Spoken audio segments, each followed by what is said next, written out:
A Hollywood hitmaker is terrified that Donald Trump will curse him. Worse, he regrets ever even being nice to the guy. Funny how that seems to be a pattern when it comes to people who worked with Donald Trump. Welcome to Occupy Democrats. I'm David Reddish. Donald Trump has a thing for retribution. He ran on the idea in 2024, promising vengeance against anyone who had ever wronged him, and therefore, by proxy, any of his supporters. Because, as we all know, to criticize a politician's actions is tantamount to hating his supporters. It's ridiculous. Just last week, however, saw Trump attack two of his critics, two men who, in fact, worked for him in the past. President Donald Trump signed executive orders Wednesday aimed at two federal officials who criticized him during his first term. The executive orders target former cybersecurity workers Chris Krebs and former Department of Homeland Security official Miles Taylor. The president's action strips them of any security clearance that they may still hold. Trump has also ordered the Justice Department to investigate both former officials. This is part of a recent trend for the Trump administration. Over the past few months, he has signed several orders targeting law firms who worked on cases against him or government workers who spoke out against him. We did not see this in previous administrations. The DOJ has traditionally kept the president and other politicians at arm's length, but that has changed under Trump, who has called some people who speak out against him, quote, guilty of treason. Treason. For telling the truth. This is where we are. Lord help us. The targeting of Chris Krebs and Miles Taylor is just the latest in a string of attacks by the Trump administration on its former critics. Trump has also removed the security clearance and detail of his former head of the Joint Chiefs of Staff, Mark Milley. He's attacked former Congresswoman Liz Cheney and a host of other Republican officials, many of whom served in his administration. The reason? They told the truth about Trump. No wonder Hollywood stalwarts have their regrets all of a sudden. Trump's pettiness knows no bounds, of course, which has also made the bosses of another American institution nervous. Hollywood. Already the networks CBS and ABC have settled court cases with Trump. Trump sued both networks over its reporting of his criminal and civil trials in which he was found guilty of rape and falsifying business records. Trump also announced actors Sylvester Stallone, Jon Voight, and Mel Gibson as his ambassadors to Hollywood, though at the time of this report, that has yet to materialize into anything concrete. For more information on all these issues, see other videos here on the channel. So back to the matter at hand. The movie world has never much liked Donald Trump. The man won 3 Golden Raspberry Awards. Those are the anti-Oscars awarded to the worst movies of the year, in case you don't know.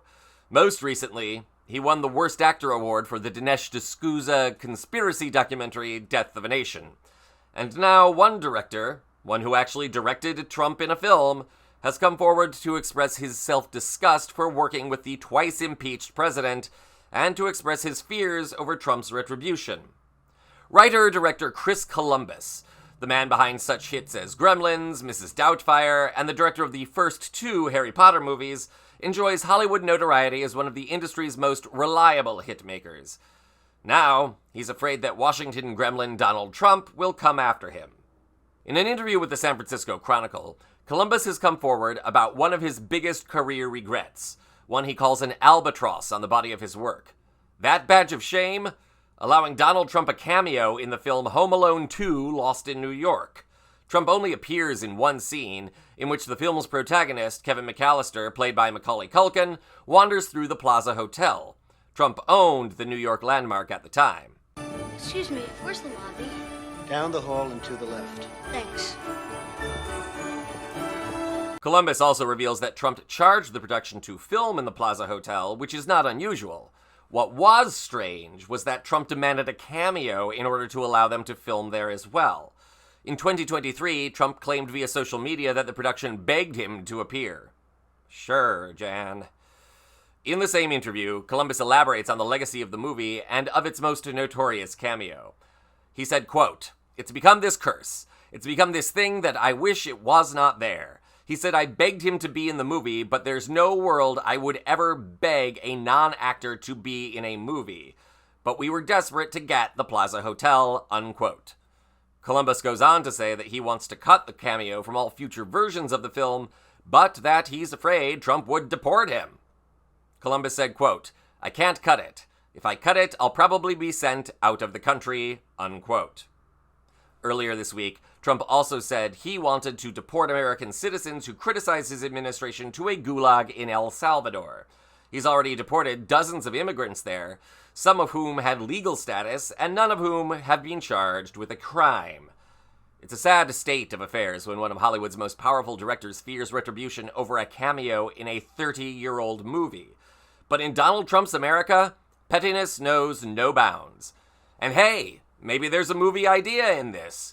Hollywood has wanted to make a legacy sequel to Home Alone for some time, one that would see Macaulay Culkin return to play an adult version of Kevin McAllister. Maybe the plot could see an adult Kevin take on a bankrupt real estate tycoon with a series of elaborate booby traps that would also see said villain tarred and feathered. Kevin did do that to some burglars in the original movies. I don't know. I'd see it. And I have a feeling most of America would line up for that too, not to mention people internationally. It'd be a big market. So, note to Chris Columbus and the Hollywood brass. Give it a try, but at least please give me a story credit. I'm David Reddish. This is Occupied Democrats.